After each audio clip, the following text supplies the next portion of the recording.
I want to remind everybody that this is the first week that we will see NFL teams on bye weeks, such as the Pittsburgh Steelers, the Atlanta Falcons, the Green Bay Packers, and the Chicago Bears. So there's going to be running backs left off the list here. And there's also just major changes all around because the running back position is in major flux right now. So we're getting into the top 30 for week 5, but I'm doing everything I can to get us ready for week 5 fantasy football. So please go down there and drop a like on the video and subscribe to the channel to show your support. Now, getting into our first tier of guys here, I just made the switch and put Jonathan Taylor at number 1 over Christian McCaffrey at number 2.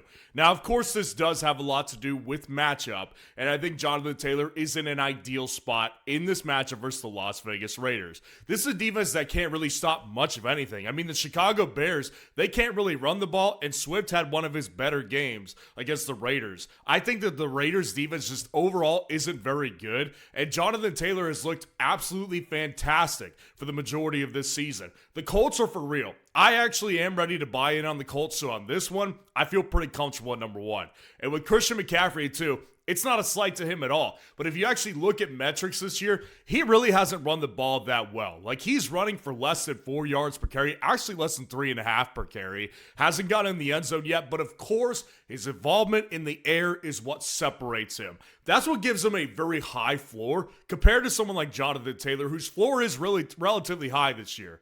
But I will say that Christian McCaffrey in this offense that is just losing weapons like flies in this Thursday night matchup, I do worry about the upside sometimes. And then Jahmyr Gibbs at number 3 at the Cincinnati Bengals is also inside of tier 1 because Jahmyr Gibbs is taking on one of the most Swiss cheese-like defenses in the entire NFL. I mean, this matchup couldn't be better for a running back, and I think that just the way that Detroit's offense looks overall, I have no really doubts or concerns about how this entire offense is running. I mean, they look very similar to how they looked with Ben Johnson as that offensive coordinator. Jahmyr Gibbs has been extremely efficient, and he's not even seeing tons of work yet. I think that in this game versus Cincinnati, it's just an ideal matchup I want to take advantage of. Now, dropping down to our next tier, I've got Devon Achane at 4 and James Cook at 5, and it's a very exclusive tier because I do think they're above tier 3 guys. Now, Devon Achane is going to Carolina this week to play the Panthers,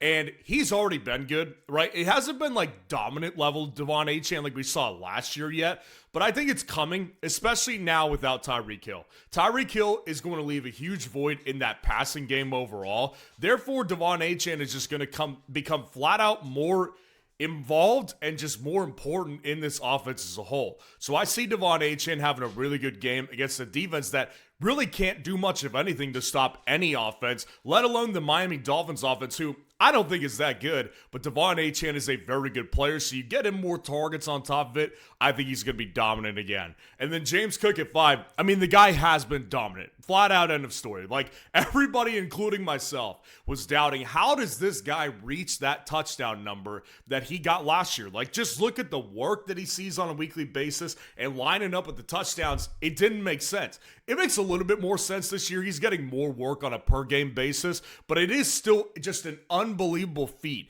for him to continue to get in the end zone time and time again. So he's going to continue to do that. You have no reason to not expect it, especially against the New England defense, which can be beaten. Now, dropping down to our next tier, I've got Javonte Williams at number 6 and Kyron Williams at 7. I made the switch here, and I don't know if it's because, you know, we're 5 weeks deep now, and I just feel more comfortable with Javonte. Usually, the way I work personally is I like to see 4 weeks of something before I really make a big change. I was very late to this Javonte Williams breakout party, but I'm here now because this is legit. I mean, this offense is actually doing really well considering all circumstances in Dallas, and that coach over there, Brian Schottenheimer, not as bad as I thought he was. So you bring him to the New York Jets defense that looks atrocious right now. I don't see how he doesn't continue to do well, especially when you factor in last week when the matchup in theory was bad, he still dominated the game. So Javonte Williams just having a really good season, and you got to hop on board. Kyron Williams at number 7 versus the San Francisco 49ers. Listen, I think this matchup right here is on Thursday night a tough one, even with all the injuries San Fran has undertaken. I mean, Robert Saleh is a legit alpha defensive coordinator. This guy is a dominant defensive coordinator who has improved this defense vastly with less talented personnel than they actually had last year. So it is tough for me to kind of see a big Kyren Williams game. But that being said, like the amount of work that he sees on a weekly basis, it does still constitute a top 10 ranking for me because at any point he can get back in the end zone. Now, number 8 and 9, I've got Saquon Barkley at number 8, and Amari and Hampton at 9. Now, Saquon Barkley is in this position right now to where if you actually look at how the season has gone, it's kind of similar to Christian McCaffrey's. Like, he doesn't look nearly as efficient on the ground. He's not breaking off nearly as many big runs yet, but of course he still is in a dominant offense that's way more dominant than McCaffrey's. He doesn't see the amount of targets that McCaffrey does, obviously, but he can always get in the end zone because they're a very, very good goal line offense. Because of the threat with Jalen Hurts and also just the threat with Saquon at the goal line is still very much alive and well. Now, that being said, this matchup versus Denver is not exactly one that I love, but I will say that Saquon Barkley, just because of the offense that he's on, I don't doubt that he could turn it up at any point, but I will put him down here at 8 because I don't like the matchup and I don't like the way he's looked through the first 4 weeks. Amari and Hampton at number 9 versus the Washington Commanders. In theory, the matchup's really good. And honestly, if we knew Joe Alt was going to be there, I would have him inside. I would probably have him over guys like Javonte Williams at the top of this tier.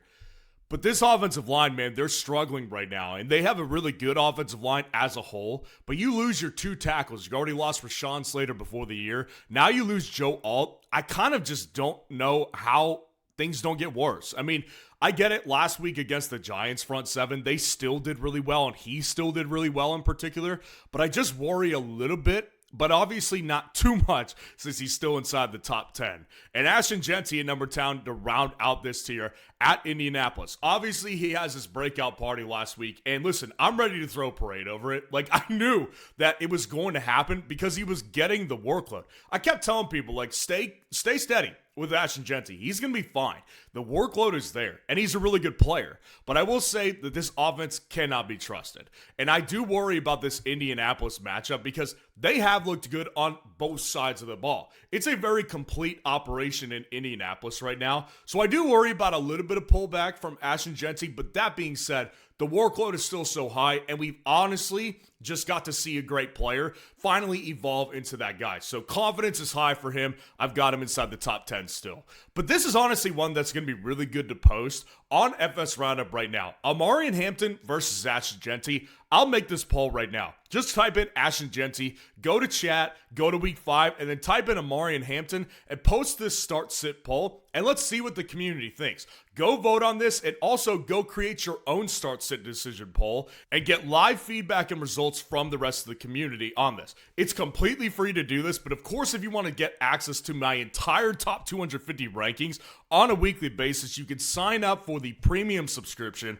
on FS Roundup. And once you are officially a customer after the free trial is over, you will have the option to get a full team breakdown from me if you email me your entire roster. That only comes after your payment is processed after your 12-day free trial. And I will say I do need more time on these team breakdowns. I've gotten a lot of team breakdowns. There's plenty in the backlog right now, so just give me a little bit of time. But until then, enjoy the waiver wire tool as well because it is saving leagues from people looking like this.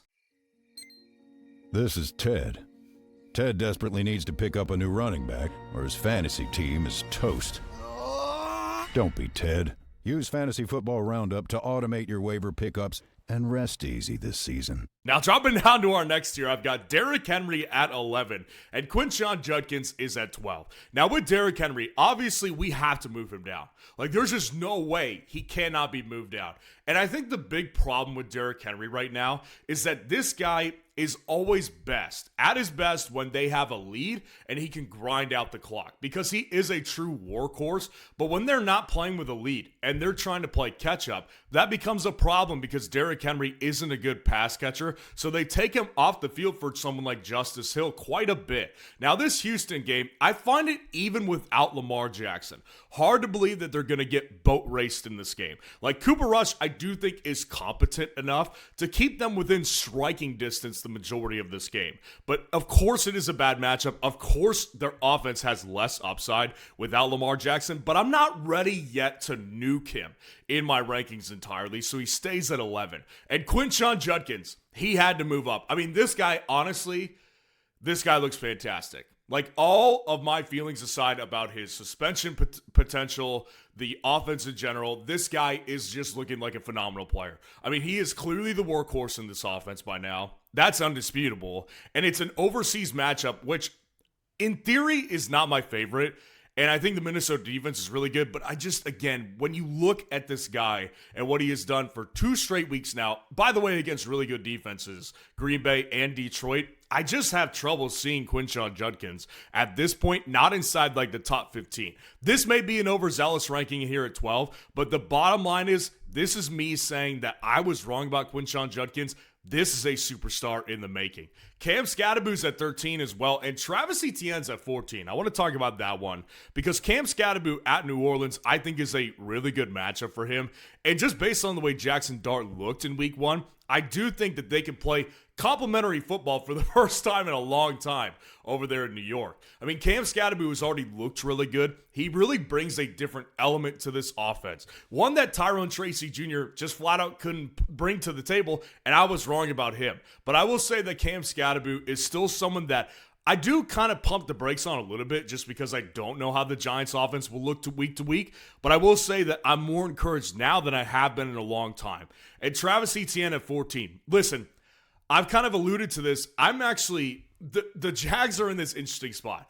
I think that if they do well on Monday night against the Kansas City Chiefs, I will stop doubting them. I'm just not there yet. I think they're fraudulent. Personally, like, sorry, Jags fans, if you're watching this, but 3-1, I just think it's a little bit of a fraudulent record for a team that I just don't think is that tough. And Kansas City, they're starting to turn it up a little bit here, so I just see this matchup being a problem. And that being said, Travis Etienne has looked really good this year, so I'm not going to rank him outside the top 15 when I know their offense can move the ball, but I will say this. I do worry about this matchup for the Jags this week. Chuba Hubbard's at 15, and Trey Benson is at 16, and we'll talk about him. Chuba Hubbard versus the Miami Dolphins. Look, the matchup in theory is so good. Like, I don't want to miss out on this matchup right here because Chuba Hubbard, I still do think is a good player. And I will say that this offense is atrocious. And if it wasn't a full slate of bye weeks, he would, of course, be lower because Bijan Robinson would come in, for example, to take a place inside the top 3. But I will say it's tough for me to just, like, completely nuke Chuba in my rankings because I do still think he's a good player. And I think last week, if you're looking at that and saying, well, Rico Dowdle was more involved, I think you're overplaying that one a little bit because that was a matchup where they were losing right away and it became out of hand quickly. So everything changes at that point. I just have a tougher time thinking Miami just beats the brakes off of them this week. So I'm going to give Chuba a spot at 15. And then Trey Benson versus the Tennessee Titans.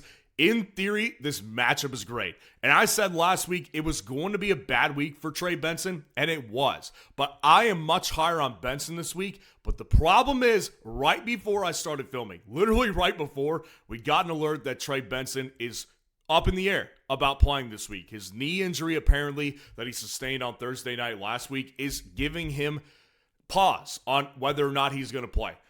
It's a bummer, man, because I want Trey Benson to do so well. I think it's the week for him if he plays. But, of course, you can't factor out the Amari DiMercato situation. He will be involved. There's no question about it. So I do worry about Trey Benson and this injury situation. But if he plays, I do want in on him at 16. Now, dropping down to our next tier, I've got J.K. Dobbins at 17 and Jordan Mason at 18. So with J.K. Dobbins, he's going to Philadelphia this week to play the Eagles. And of course, everybody's going to point out that R.J. Harvey was much more involved last week. Well, I have a couple of takeaways from that. Number one, they killed the Bengals. Like, if you expect that same type of game script against the Eagles of all teams, you're kidding yourself. Like, that was not a game script that you can just trust on a weekly basis. And the number two thing is, I've always said this about Denver and Sean Payton.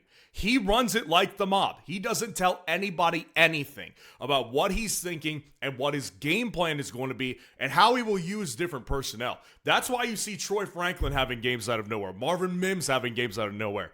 RJ Harvey just joined that list. I still think J.K. Dobbins has looked the best through the entire season. He also just looks like the lead back and just the lead bell cow guy that they would trust in a more competitive matchup like this. So I'm going to have him at 17 because bottom line is I want a piece of this ground game, even against a tough matchup. And then Jordan Mason at 18 at the Cleveland Browns overseas. This matchup, again, I just don't like the fact that they're overseas matchups. I think it's really hard to tell what it's going to look like. And Jordan Mason against the Steelers didn't have his best game, and Xavier Scott was involved as I predicted for weeks. So Jordan Mason, I do worry about this. Cleveland's defense has looked okay, so I do worry about the matchup here overseas. There's uncertainty here to the point where I'm kind of pulling back a little bit on Jordan Mason, but I'm not ready to say that he's a bad option, of course. Now, Kenneth Walker's at 19, and Alvin Kamara drops to 20. Now, Kenneth Walker versus the Tampa Bay Bucks, this matchup in theory is great. And if you just look at fantasy points scored, obviously I've got him too low. But I've said this for weeks now. Like, if you look at the usage on FS Roundup, it is a even split. And people noticed it, especially because it was a standalone game last Thursday night versus the Arizona Cardinals, where it was a true 50-50 split. Now, Kenneth Walker is the better player, and he's more athletic, so he will, in theory, if they have a split, be the better back most weeks. So that's why I've got him ranked at 19 compared to Zach Charbonnet, who we will talk about later. But Kenneth Walker, you got to factor in this 50-50 split because it's real. And then Alvin Kamara at number 20 versus the Giants. Matchup isn't the problem. The problem is they're giving Kendre Miller work. And it's mind-blowing. Like, honestly, it is truly mind-blowing. And that being said, like, Kamara is not seeing a low volume count. Like, it's not low. What the problem is that he's not seeing the amount of pass catching upside that he has seen in year past. And I do attribute that to a better run offense that's actually using down the field plays with guys like Chris Olave and Juwan Johnson and Rashid Shaheed. Like, they're getting those pass catchers more involved than they used to do with Derek Carr at quarterback. So it's minimizing his pass catching upside, which of course is a problem because Alvin Kamara is at an age where if he's only being relied on as the ground threat on a weak offense, it's not going to amount to that great of a fantasy game. So even in a stronger matchup, I've got him here at 20 considering the circumstances that we've seen through the first month. Breece Hall is at 21, and David Montgomery sticks at 22 to round out this tier. Now, Breece Hall, this is a problem. Like, he actually even said it after the game against the Miami Dolphins when he said, other teams, they like to go shoot themselves in the foot. We like to shoot ourselves in the head. So, like, he clearly has not been happy in New York for a while now, and they clearly don't want to use him as their lead back. It's a lose-lose proposition. That being said, the matchup is so hard not to look at as an advantageous one. And there's going to be one less back in this backfield this week without Braylon Allen, who is injured right now. So in theory, like, it could be one of those weeks for Breece Hall that he has a really good game, but I'm not willing to say that because the Jets offense is really, really bad. And then Dave Montgomery is on the complete other end of the spectrum. This is a great offense, and it's also a great matchup. At Cincinnati, like I said with Jahmyr Gibbs, it is definitely an opportunistic matchup that you want to take advantage of. And last week it was the same thing with the Browns, but he didn't do anything. I mean, he had the basically same amount of workload that he's had all year to this point, but last week he just didn't get anything done. Now, I think that where I stand with this is since they use him like they did last year, I still think of him as a solid option, but he's not the player that he used to be, I don't think, back last year and 2 years ago and 3 years ago, for example. I do think that he's just not that same player, and I do think that Jahmyr Gibbs is going to get the big plays, but Dave Montgomery, that being said, I still think it's just on an offense that I don't want to overlook in a matchup when they're playing one of the worst defenses I've ever seen in my life. Now, dropping down to our next tier, this is an interesting one. Rachaad White's at 23, and Tony Pollard is at 24. Now, if you have not heard the news, Bucky Irving, I actually got an alert before I started filming, but what I saw last night when I was actually putting my rankings together was that Bucky Irving was getting opinions about his injury. Now, whenever I hear that, a player seeking multiple opinions, I'm already out on them, at least for 1 week. And I already had Bucky Irving slotted out of my rankings for this week because of that statement alone. Then it comes out right before I start filming that Bucky Irving was spotted on crutches and in a boot today in practice. Now I'm definitely out. It's going to be Rachaad White this week. And I will say, I do think Sean Tucker will be involved. That's why he's not higher in combination with this matchup against Seattle. And Rachaad White, obviously, when he's being tasked with being a lead back, he's not that efficient anyway. So it's not the best matchup for Rachaad White. That being said, in Tampa's offense, I do still want that pass catching upside, considering the fact that they're low on pass catchers still. And Tony Pollard at 24, this is just an atrocious offense. I mean, this offense can't move the ball. I don't think that Tony Pollard's that good. But that being said, he's seeing the volume. And Arizona is on paper, not the worst matchup, but I also think they have a good defense. Like, I really do think that, and Tony Pollard in this Tennessee offense, they just can't do anything. Even though he gets the volume, what upside and what good does it do you to play him over somebody like Dave Montgomery, for example, who is on a better offense and still sees enough volume to have weeks like he did against the Baltimore Ravens. So I would not rather play Tony Pollard over someone like Monty, but I do think that, of course, he's playable because of the volume. Now, Woody Marks is at 25, and Zach Charbonnet is at 26. So Woody Marks came out, had his breakout party, and I'll be honest here, if I knew that he was going to be their guy, undisputed this week, he would be much higher on this list. This is a great matchup at Baltimore. I think it's a matchup that can be taken advantage of in theory, but Woody Marks, I still don't know. I mean, Nick Chubb did get work last week. Even though Woody Marks out-touched him in that game, Nick Chubb was still out there quite a bit. So it's not every week that we're going to see an offensive line like the Texans be able to support that good of a week. But that being said, also, this guy does have pass catching upside. So I've got him inside the top 25 really for that main reason. And I think that Zach Charbonnet at 26 versus Tampa, again, the matchup in theory is really good. And if you look at the usage, again, fsroundup.com is where you can find all this info for free. This is a split backfield. It just is what it is. You have to acknowledge it for what it is. So Zach Charbonnet is always a threat to get in at the goal line. And versus this defense, I do want to take that opportunity considering bye weeks and injuries. And then RJ Harvey is at 27 to round out this tier. As I said earlier with J.K. Dobbins, this team, you can't trust them. Yes, you saw the breakout party in theory for RJ Harvey against the Bengals, but the Bengals are the Bengals, and Sean Payton is Sean Payton. You can't trust either of them. That just is the reality. So against Philly, I just don't think that he's going to come out and do the same thing.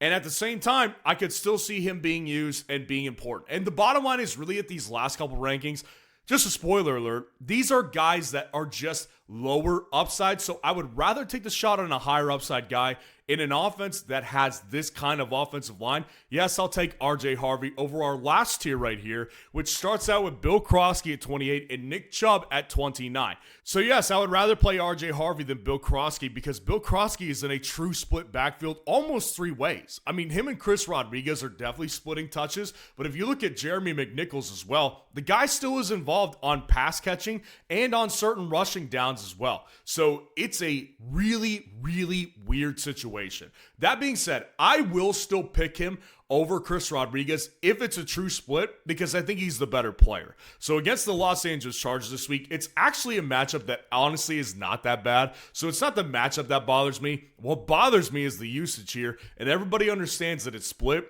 I will still take Bill Krosky over the other running back in there, which is Chris Rodriguez. And then Nick Chubb at 29 at the Baltimore Ravens. Again, I think the matchup could be easily taken advantage of. And I don't think that he's just going to become irrelevant and ride off into the sunset. I don't think that we're going to see that with Nick Chubb. I think he still will be involved. And I do still think that if he has the majority share, he could finish much higher than this. But again, I will take the upside of a player like Woody Marks in this offense over Nick Chubb, who doesn't have much upside unless he gets in the end zone at a goal line carry. And then Travion Henderson is at 30 to round us out. Look, this matchup is already, it's not my favorite, but I will say the Bills' defense has looked beatable in spots. But the problem really is that, again, even though Travion got in the end zone last week, it's not like he just took over this backfield. Ramondre was still involved. Antonio Gibson was involved. Now, last week, I don't take much away because it was such a blowout game. It's sort of like the Denver situation where it's like you can't take away much from a blowout game like that. This is not going to be that way. In fact, the only other way it could go like that is if the Bills blow out the Patriots. And therefore, TreVeyon Henderson, since it's a true split as of what we saw the past couple of weeks with Ramondre's fumbles, I will take TreVeyon's upside over Ramondre Stevenson at this point. So let me know what you think of the rankings in the comments below. And if you want to see the top 12 defense rankings for Week 5 fantasy football, click on this video right here.